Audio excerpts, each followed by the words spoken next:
You're not on camera. Want to see yourself? Say hi. Say hi. Hey everyone, welcome back to the channel. Thanks for stopping by. Today we're at Eric's house. We're gonna be changing his oil, the first oil change in the paperweight. Stay tuned for the end of the video when we explain why we waited so long to do our first oil change, and I have a very good reason for that.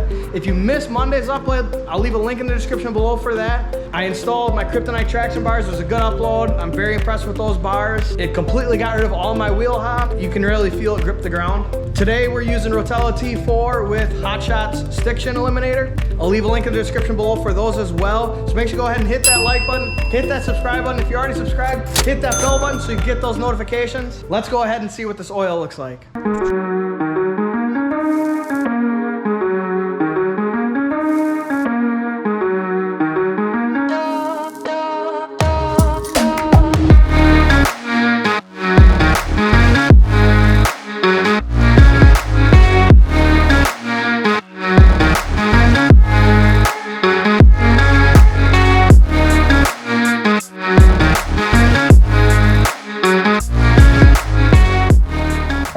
Show you right here. You can see for a 300,000 mile Duramax that that's some pretty clean oil. So here's your part number of the new filter.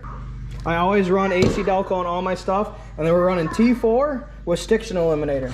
Now for our Stiction Eliminator, we're using a first treatment plan of 4 ounces per 1 quart. And then after this oil change, when we go to the next one, we'll move to 2 ounces per 1 quart. And I'm actually switching to this, to the T4. I currently run T6, but with the Stiction Eliminator and the T4, you really don't need to run that T6. So I would highly suggest this. It's a little bit of an upfront cost at first, but then for the next however many oil changes for the next however many years, you have a lot more savings versus running T6, because I pay anywhere from I think $60 to $80 for 10 quarts for T6. We're gonna go ahead and get the new filter on, and then we'll fill her back up.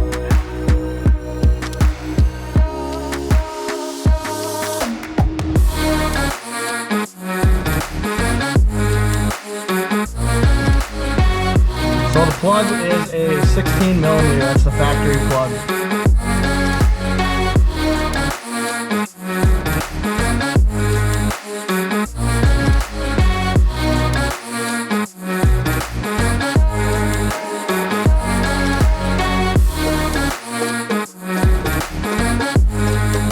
Alright, so run your truck for a little bit. When you get the oil in it, check your dipstick twice. I always check it twice.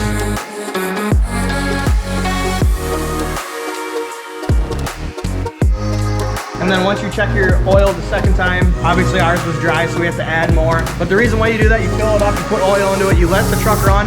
You do that so that you get all the oil into the cylinders, you get everything back to where it needs to be. Check it, like I said, and then refill it like we're about to do.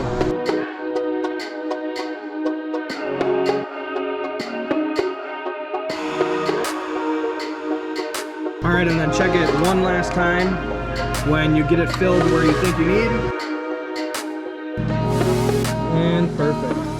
All right, so once you last check for your oil and that you got everything good, go ahead, run the truck, let it run, and then check it one last time, and you'll be good to go. Oil changes are super easy. I do them from the ground. Eric here is lucky enough to be able to do it from his lift. Make sure you guys stay tuned for next week. I hope to see you guys at Truckmaster's event coming up here down in Waukesha, Wisconsin. I will be there. My truck will be there. I'm gonna throw it on the dyno like I did last time without a built transmission, so we'll see what the numbers are on stock transmission. Won't be anything crazy. So I hope to see you guys there. Stay tuned for the following week. Next week's only gonna be a 1-week video, just to let you know. The following week we're gonna be tackling some shocks, because Eric's shocks absolutely have to be replaced, and got a little surprise for you guys. So stay tuned, have yourselves a great weekend, and we'll see you soon.